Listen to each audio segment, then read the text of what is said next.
Yesterday, I took that hay ring off that cornstalk bale over there, and I threw the cornstalk bale all over the ground because it is very wet out here right now. The animals still got some bedding on the floor, but here pretty soon, when the animals walk around on it, the bedding is just going to go into the ground. And when the bedding goes into the ground, the insects and stuff are going to eat it up, and it's just going to become soil. Over about 3 years, it'll become soil. So that's what all this stuff is. If you look real close at my soil right here, all of the bedding that I had put down in the past, it just got pushed into the ground. And when it gets pushed into the ground, the worms eat it, the bugs eat it, the bacteria eat it, and the bedding is essentially just turned into soil. And so same thing happens with the manure as the bedding. Same thing happens with the bedding as the manure. It just goes into the ground, and then the bugs eat it. The soil consumes it, and then it just becomes soil. But this morning, I can't get my tractor back here because it's too wet. And so I put these animals on a mixed ration. I figure I need to give them about, I would say an estimate is about 700 pounds of food a day. So my big plan right now is to give them about, so this creep feed, I like to put them on as much creep feed as I can. But this creep feed, if it gets wet, if it rains, the creep feed will absorb the water, and then it'll get all nasty, and then the cattle won't eat it. And so I'm kind of put in a situation where I can only really give the cattle enough to eat. If they don't eat it, I have to throw it away because it gets water on it. They do have a little bit of a soybean bale over there. This peanut hay, they've already gone through the whole bale because they're not on grass right now. When they're on grass, they can eat a lot of their diet in grass, but they're not on grass, and so they're relying on eating this hay, and they're eating a lot of hay right now. I would say I probably go through a bale every 3 days. When I normally go through about a bale, it takes over a week for me to go through a bale. I probably say I'm going through about a bale every 3 days right now because these animals are eating so much hay that they're having to get their entire forage portion of their diet on hay. And my grass right now, I can see it growing. I'm actually looking out at my front yard right now, and I can noticeably see that the grass is growing. It's growing, but it's a little bit too wet. It's a little bit too wet. Plants, they also need, pull up oxygen from their roots. Their roots, the roots of a plant absorb minerals. They absorb water, but they also absorb air. And so, like if I were to illustrate, like if I were to draw a picture of what soil looks like, if I were to draw a picture of what this soil looks like, the soil, so soil, it would be like a bunch of tiny little rocks clumped together. And the tiny little rocks are clumped together, and there are tiny little passageways between the rocks that hold water and air. So that is how water, soil is not like this, soil is not like a solid piece it's not like a solid piece. It's like trillions of tiny little particles that are clumped together, and that's what makes this. That's what makes this. And those tiny little pieces, there are little spaces in between those pieces, and those spaces they hold water and they also hold air. And so there needs to be a balance of water, air, and minerals for the plant to grow properly. And water does also have but water has minerals in it, and water can also be oxygenated, etc., etc. It's very simplified. Like what I'm talking about is very simplified. But it's just a bunch of tiny little pieces that have been put together. And so my soil is a little bit too wet. My sunlight is a little bit too low. So plants. In a previous video, I said that plants have tiny little gas pores on the bottom of their foliage called stomata that exchange water for gases, right? And the key word here is exchange. The plant needs to release water from the okay, so the overarching theory, the big idea theory, scientists, humanity, we don't exactly know for sure how plants respirate. Like, why is it that plants pull up water from the soil? We don't know exactly for sure, but the leading theory right now is that plants pull up water through the soil because they have these little leaves, or they have foliage with these little gas pores on them that exchange, keyword being exchange, water for things like carbon dioxide. It may only be carbon dioxide, I'm not exactly sure. From my understanding, plants also absorb chlorine from the air too. But they exchange water for gases from the atmosphere. And so the leading theory is that because the air is drier than the soil, the plants will pull water from the soil. Like if you stuck a piece of paper towel in the water, it would pull water up from the paper towel would physically absorb the water, and the water would physically move up that piece of paper towel. And so the big idea is that plants, they keep those pores open by releasing water. So if the plants did not release water, those pores, if they were open, they would just absorb a whole bunch of real hot, dry air, and then the plant would die immediately, right? The plant would die immediately. And so the idea is that the plant releases water to absorb carbon and to absorb gases from the atmosphere. So that's the big idea of how does a plant work at like a microscopic level. The wind will physically hit the plant, and when the wind physically hits the plant, it rubs up against the plant material like a gradient, like sandpaper hitting sandpaper. And when that wind hits the plant material, it will push the gas up against the leaf, and the plant will be releasing water from the foliage. And because it's releasing water from the foliage, it has these open pores, and those open pores will then absorb the gases from the atmosphere. And then that is how plants accumulate things like carbon dioxide, and they accumulate the carbon that they need to physically create their plant structure. And so right now, long story short, I know, cool story, right? Long story short, but I mean, the more you know. For the people who are interested, it's good to know, because like if I had to, there is zero way. Like I say this all the time, there is zero way for me to save people and to help everybody. It's better for me to focus on the 3 to 5 people who actually want to figure this stuff out. That's how I think about it. Even if 10,000 people go, why is he talking about gas exchange from the atmosphere, and why is he talking about cracks in the soil that hold water and minerals and and all this stuff, but for the people who want to know, I feel it's relevant information, and it's just the more you know, right? And so, but things like me personally, it takes a long time to get to this level, and these are the things that I think about, right? These are the things that I personally think about, and I make a lot of money. And if somebody wants to wake up one day and be a farmer and not, okay, so it's easy to suck, right? Anybody can go and be a farmer, and they can act like a farmer, and they can sit there and be like, oh man, whatever, right? But at the end of the day, almost nobody gonna make money.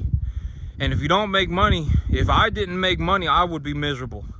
I would be miserable. I'm much happier having tens of thousands of dollars. I'm much happier getting that $100,000 check than I am being poor. I'm not even gonna say being poor. I'm just gonna say not having money, because being poor and being broke are two separate things. A person can be poor and not a person can be poor and not be broke. A person can be broke and not be poor. You see it all the time. There are a lot of people who make money and then they lose all their money. And why is that? It's because mentally they are a poor person. It's not that they are broke, it's that they are poor. They're good. No matter what happens, they're gonna stay. It's very habitual for them to remain where they are, to be poor. And that's also, when I talk about like the banks, you know, when I talk about the banks giving me like if I went into the bank right now and I had an honest conversation with the banker, they'd give me $500,000 for $2,000 a month, $2,500 a month. The reason that they'd be willing to do that for me and almost nobody else is because a lot of people, if you gave them money, the moment you give them money, they change. They disappear forever. You'll never see them again. Like there are some people who will talk about, oh man, I want to do this. Oh man, I got big dreams. Oh man, I want to do this. I want to do that. I want to do this. I want to do that. Oh man, it's gonna cost me you know, this much money or whatever. Oh man, you know, I need a lot of money to do that. And if they actually had the money, you would never see them again. Legitimately, that's ultimately why the bankers don't give everybody money, right? Is because if we lived in a world where everybody was good and you know, we don't live in a world where everybody is good. It's very naive to think that everybody's a good person. It's very naive to think that everybody can be successful. It's everybody, but to a large degree, most people can be successful, but it takes a lot of effort and it takes a lot of time. And so that's the big problem. And, you know, but when I talk about like me and I say how to be somebody, like, you know, you want to be somebody that can get that $500,000 check, you know, that there are other ways to make money. Like even if you don't get along with people, it's okay as long as you get along with one person, you know, who's willing to write you a $500,000 check, and they look at you and they say, this is the man I want to write the check to. It's just as good making $500,000 from that one check as it is to make $1 from 500,000 people, right? But that's, you know, the banks and stuff like that. The reason a lot of people, you know, it's very naive to think that everyone can handle money and that everyone deserves money. It's very naive, and it's almost communistic, because in reality, if most people, if they were given money, you would never see them again. They would ride off into the sunset. You would never see them again. They would never pay anybody back. They'll disappear forever. You know, they'll go and they'll buy themselves something stupid like a real nice car or whatever. You know, they'll go and spend the money immediately, and then you'll never see them again. Ever, forever. That's what money does that to a lot of people. And that's also say, you know, like me, the thing about this animal over here, I got the animal put back up in the sick pen. I put a whole bunch of bedding down for it. I put a whole bunch of cornstalk bales down for her, and she's laying on the cornstalk bales right now. But me, you know, the thing about this animal that I have sick right now, even my mother could tell that the animal was sick. My mother took a look over there and she said, I think something going on with this animal. You know, if my mom can tell that something is wrong with that animal, the farmer, the rancher that brought me these animals should have known that something was wrong with that animal. I mean, my mom could tell, right? And so that, you know, but that's the thing about being a liar, is that being a liar, it takes a lot of effort. Like, when, you know, if you find, you know, if you've ever told a lie before, you know, and if you ever find liars and you take a good look at a liar, it takes a lot of effort. And usually they scheme. They scheme. They say, oh, well, oh man, if I could pull it off one time, you know, if I could pull it off this one time, maybe I could pull it off again. But the next time I pull it off, I'll make it even worse. I'll do this, that, and I'll put it together like this, and then I'll do that, and then I'll do this, and I'll do that, and then I'll put it together so that I can make myself an extra $20, right? And it's so stupid. Like, it's so stupid to think like that. Like, for me, you know, like, when I think of something stupid, I'll tell myself, man, that was super stupid, and I should never do that again, right? But a lot of these people, it's like almost like, you know, like, how are you gonna get to 55, 60 years old and still be a liar, right? I mean, that's not good. That is not good at all. I mean, you know, and it takes so much effort to be a liar. I mean, if somebody puts all that effort into doing something beneficial for their lives, they could actually get somewhere with themselves, instead of thinking about how, oh my God, you know, how am I gonna put this together so that I you know, I can put it together like this, and I can do that, and I can do this, and I can do that, and then maybe I can make an extra $10, an extra $20 an animal. And, you know, next time maybe I can make it so that it's $25 an animal. And then they're spending all of this time and just wasting their life. I mean, they are just wasting their life to become a liar. And at the end of the day, all liars always get caught. They always get caught. That's the golden rule about lying, is that if you're going to lie, just know one day you're going to get caught. You know, that's the golden rule with lying. For me, you know, like, when I talk about things, you know, I can always, you know, what I say is that I can talk 24 hours a day if I feel like it. You know, I got the right to do so, but I need to tell the truth, right? And even if it's an uncomfortable truth, even if it's truth that people don't want to hear, That's one of the, you know, my things is that I'm honest to a fault. I'm honest to a fault. The things that go on in my life, if someone asks me, I'll just straight up tell them the truth. I purchased these animals on credit. The $28,000 for credit. I got $28,000 of credit from the bank on a 15-month loan term, and to borrow $28,000, it cost me $280 a month. The last set of animals that I had, I made tens of thousands of dollars on them. I just tell the truth. I mean, why lie, right? I mean, why lie? If I'm gonna sit here and talk, I may as well tell the truth. I made I probably netted a profit of like $40,000-$50,000 on my last set of animals. That's my golden rule for talking. I can talk all I want. I live in a country that gives me the right to do so. I can believe whatever I want. Whatever religion I want to believe, I have the right to do so. But if I'm gonna talk, even if I talk a lot, I need to tell the truth, right? And that's also why, that's why I don't work with liars, because lying takes a lot of effort. Lying takes a lot of effort. And if I were to, it's better to work with an honest man who doesn't have as much than to work with a liar who has a lot. Because a liar who has a lot will always get caught. And the honest man who doesn't have much will have a long future for him.